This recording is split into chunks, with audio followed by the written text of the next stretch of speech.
Across many years, clergy have documented encounters that did not follow the expected patterns of fear or aggression. Most reported disturbances are described as hostile, unpredictable, or violent. But occasionally, a case appears that challenges those expectations completely. The following account comes from one such restricted file. The church first became aware of the situation after a parish priest was contacted by a family concerned about a man in his late 20s. At first, the changes in his behavior seemed small. He became quieter than usual. He spent more time alone. He spoke less during conversations. His family assumed he might be dealing with stress or personal issues. But over time, something unusual became clear. The man did not appear upset. He did not seem anxious. In fact, he appeared completely calm, unusually calm. Even in situations where most people would show some emotion, he remained steady. No frustration, no fear, no anger. His family began to notice it more clearly. During disagreements, he did not react. During stressful moments, he did not respond emotionally. It was as if something inside him had become completely still. Concerned, the family encouraged him to see a doctor. Medical tests were conducted. Everything appeared normal. There were no signs of neurological problems, no signs of emotional instability. Yet the calmness remained. Eventually, the family contacted their parish priest. The priest agreed to meet with the man. During their first conversation, the man greeted him politely and spoke clearly. There was nothing unusual about his voice or his words, but there was something unusual about his presence. The priest later wrote that it felt as if the man was emotionally distant from everything around him. The priest asked him how he had been feeling. The man answered simply, "I feel fine." The priest asked if anything had changed recently. The man paused for a moment before answering, "I don't feel things the same way anymore." The priest asked what he meant. The man looked toward the floor. "It's like something is keeping everything quiet." The priest asked if he felt afraid. The man shook his head. "No. Do you feel angry?" The priest asked. Again, the answer was no. The priest continued asking questions, but every answer was the same. No fear, no anger, no emotional reaction at all. Over the next several days, the priest continued visiting and observing. Each time, the same pattern remained. The man was calm, composed, completely steady. But something about that calmness felt unnatural. Eventually, the priest consulted with other clergy and arranged a quiet evaluation at the parish. The session took place inside a small chapel. Only a few clergy members were present. The priest began with a calm prayer. The man sat quietly. For several minutes, nothing happened. Then the man slowly lifted his head. His eyes moved toward the far side of the room. "It doesn't like this," he said quietly. The priest asked what he meant. The man answered in the same calm tone. "It prefers when everything stays quiet." The priest continued the prayer steadily. As the prayer continued, something subtle changed. The man's expression shifted slightly. For the first time, there was tension in his face.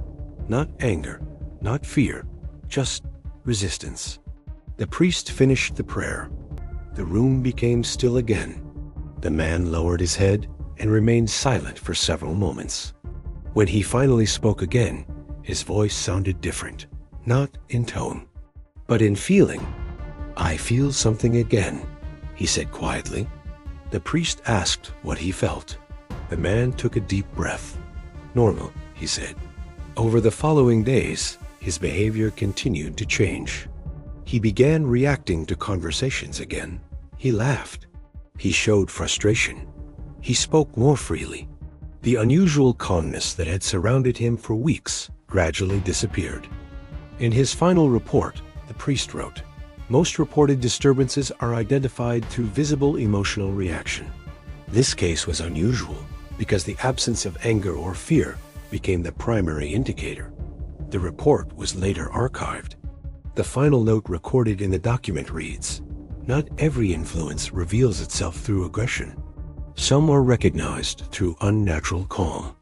Sealed record, a case without violence. Throughout the years, many reports reviewed by clergy have followed a familiar pattern.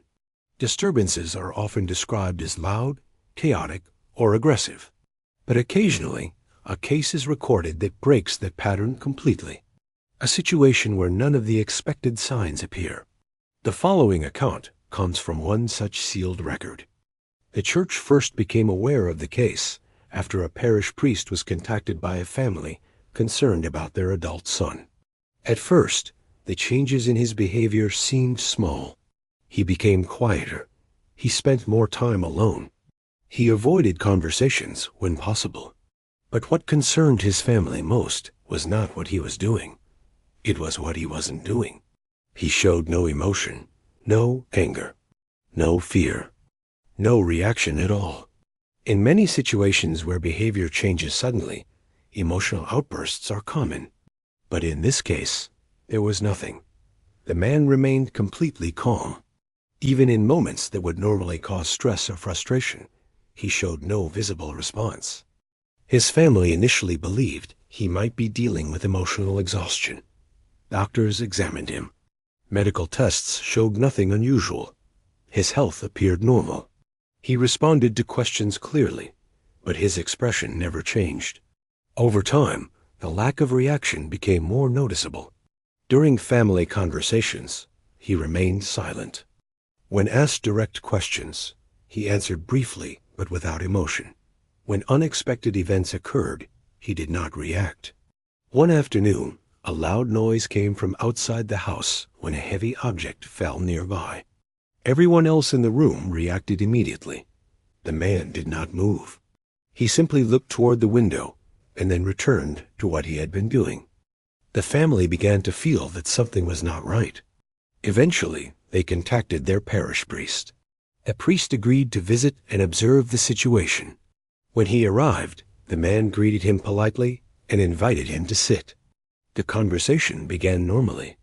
The priest asked how he had been feeling. The man answered calmly, "I feel fine." The priest asked if anything had changed recently. The man paused before answering. "I just don't react the way I used to." The priest asked what he meant. The man looked toward the floor. "It feels like something is keeping everything still." The priest took note of his statement. Over the next several days, he returned to observe more carefully. Each visit revealed the same pattern. No emotional reaction, no visible disturbance, just a steady, unnatural calm. Eventually, the priest consulted with other clergy and arranged a quiet evaluation at the parish. A session took place inside a small chapel. Only a few clergy members were present. The priest began with a calm prayer. The man sat silently. For several minutes, nothing happened. Then the man slowly turned his head toward the doorway. "It doesn't like this," he said quietly. The priest asked what he meant. The man answered in the same calm tone. "It prefers when nothing changes." The priest continued the prayer steadily. As the prayer continued, something subtle shifted. The man's posture changed slightly. His shoulders tightened. For the first time, there was a visible reaction, not violent, not dramatic, but noticeable. The priest finished the prayer.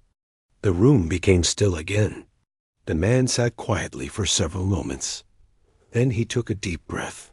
"I feel different," he said. The priest asked how.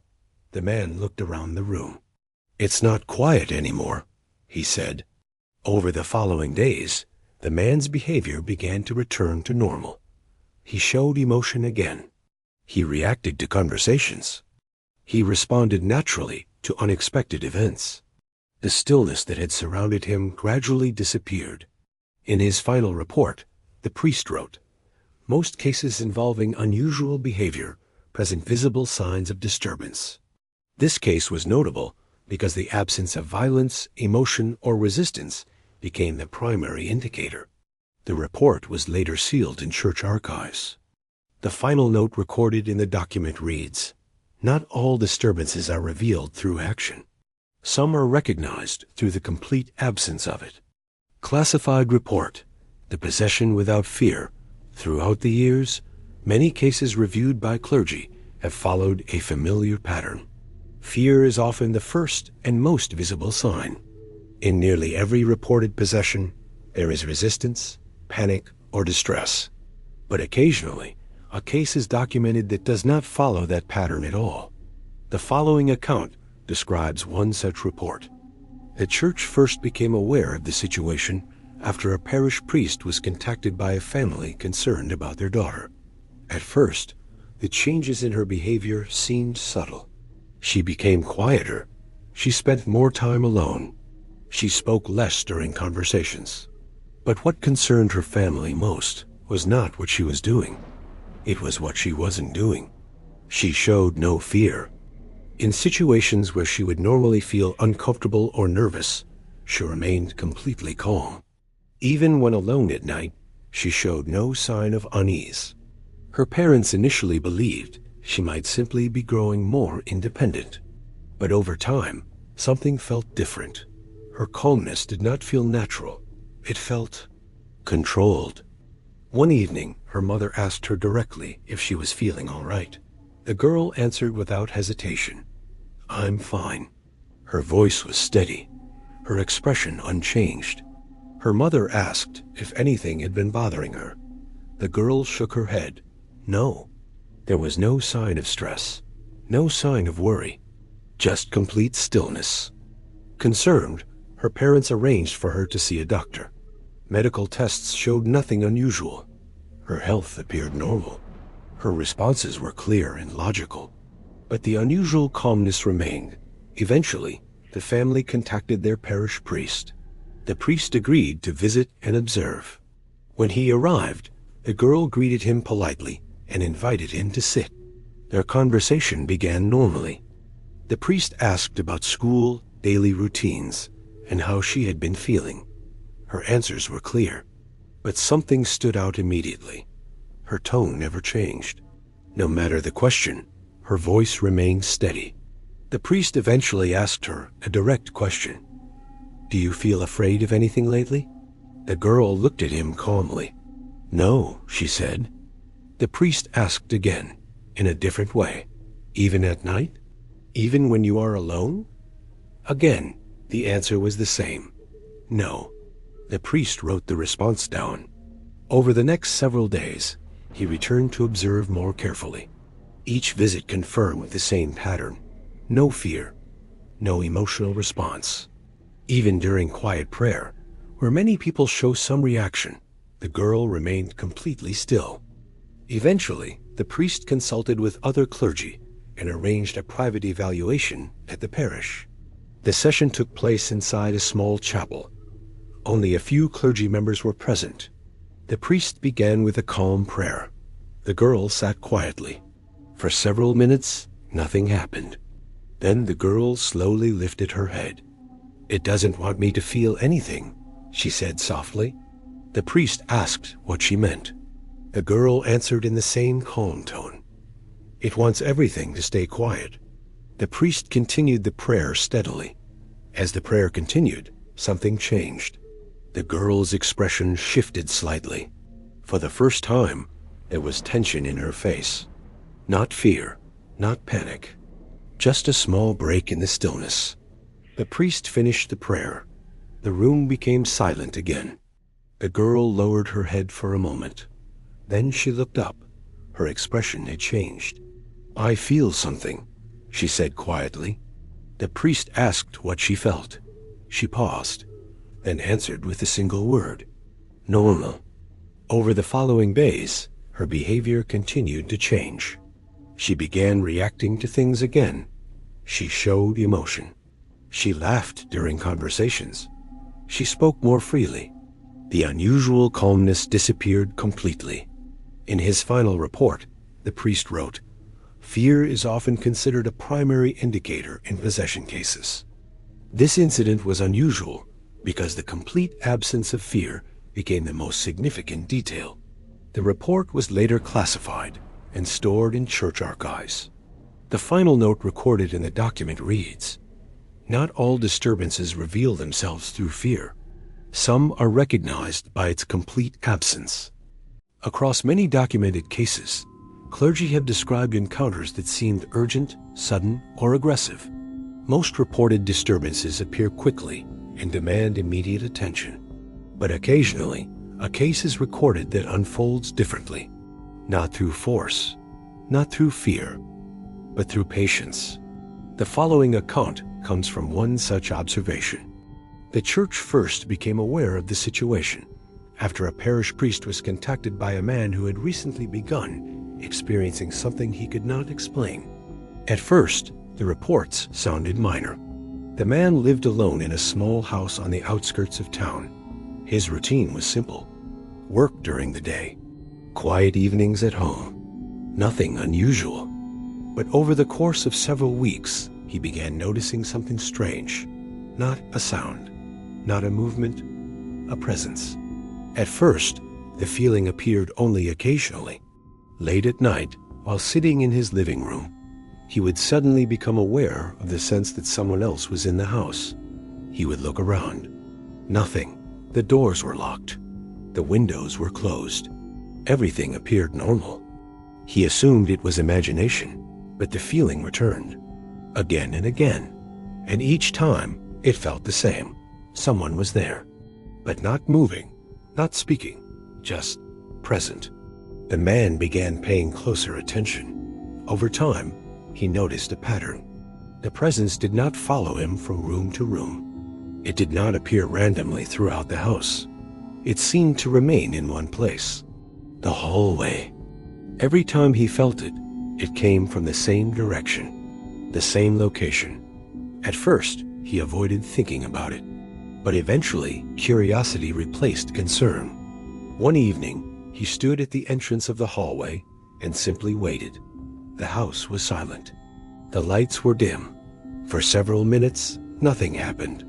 Then the feeling returned, stronger than before. He described it later as if someone was standing just beyond the darkness, watching him. Not approaching, not retreating, just waiting. The man did not step forward. Instead, he turned on the hallway light. The space was empty. Still, the feeling remained for several seconds before fading. After several more nights of the same experience, the man decided to contact his parish priest. The priest listened carefully as the man described the pattern. The same place, the same feeling, always still, never moving, never reacting. The priest agreed to visit the home. When he arrived, the house appeared completely ordinary. The man showed him the hallway where the presence was most often felt. The priest stood there for several moments, observing the space. Nothing seemed unusual. That evening, the priest remained in the house to observe. They sat quietly in the living room. Time passed. Nothing happened. Then suddenly, the man looked toward the hallway. "It's there," he said quietly. The priest turned. The hallway was empty, but the man remained certain. "It's waiting," he said. The priest asked what he meant. The man answered slowly, "It never comes closer. It just stays there." The priest wrote the statement down. After several minutes, he suggested saying a short prayer in the house. The man agreed. The priest stood and began the prayer calmly. The house remained silent. No sound, no movement. But halfway through the prayer, the man shifted slightly in his chair. Then he said something unexpected. "It's moving." The priest continued the prayer steadily. The man watched the hallway closely. Then he spoke again. "It's leaving." The priest finished the prayer. The room became completely still. The man stood and walked slowly toward the hallway. For the first time in weeks, the feeling was gone. Over the next several months, the priest stayed in contact with the man. The presence never returned. The hallway remained empty. The house remained quiet. In his final report, the priest wrote, "Most reported disturbances involve interaction or response." This case was unusual because the presence appeared to remain stationary, as if waiting rather than acting. The report was later archived. The final note recorded in the document reads, Not all encounters are defined by action. Some are defined by stillness and time. Have you ever felt a presence in a room, even when you knew you were alone? That prickling on the back of your neck, the feeling of being watched. Most of us brush it off. But what if it wasn't just your imagination? What if there was something or someone right there with you, perfectly hidden? Today, we're diving into a story that challenges our very sense of security in our own homes. It's not about ghosts or spirits. It's about something far more tangible and, frankly, terrifying. We're looking into the phenomenon of frogging, the act of someone secretly living in another person as home without their knowledge. This isn't a plot from a horror movie. It's a chilling reality for an unfortunate few. Imagine this. You go about your day. You eat, you sleep, you watch TV. All the while, a stranger is just feet away, tucked into your attic, a crawl space, or a forgotten closet. They eat your food when you're out, use your bathroom when you're asleep, and watch your life unfold from the shadows. The thought alone is enough to make your skin crawl. We'll explore some of the most baffling and documented cases. Take the story from Japan, where a man noticed food mysteriously disappearing from his fridge. He set up a security camera, expecting to catch a pest. Instead, the footage revealed a woman climbing down from a top shelf in his closet after he left for work. She had been living there, undetected, for almost a year. How is this even possible?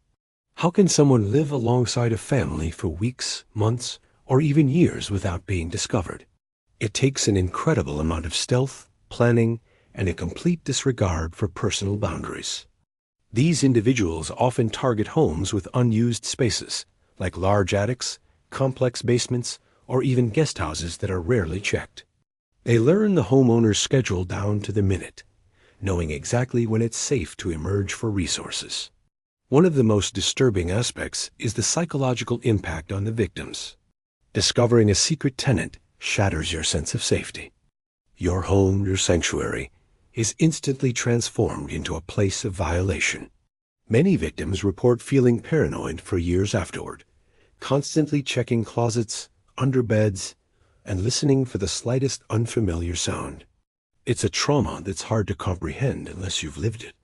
So, what are the signs? They can be subtle. Small amounts of food going missing that you might blame on your own forgetfulness. Objects being slightly moved from where you left them. Faint, unexplainable noises at night, a creak in the floorboards upstairs, a soft shuffle you dismiss as the house settling. In some cases, people have reported strange smells in certain parts of the house with no obvious source. While these occurrences are incredibly rare, they serve as a stark reminder to be aware of our surroundings, even in the places we feel most secure. It's a good practice to periodically check those forgotten corners of your home, the attic, the basement, the back of that deep storage closet. Make sure all points of entry are secure, not just the main doors and windows. This story isn't meant to make you live in fear, but to open your eyes to the hidden possibilities that exist just beyond our perception. The world is full of strange and unsettling truths, and sometimes the most frightening ones are those that have been living right under our noses the whole time. What do you think you'd do if you found someone living in your home? Let me know in the comments below. Thanks for watching. If this story fascinated you, make sure to like, subscribe, and hit that notification bell so you don't miss our next dive into the unknown. Stay safe and stay aware.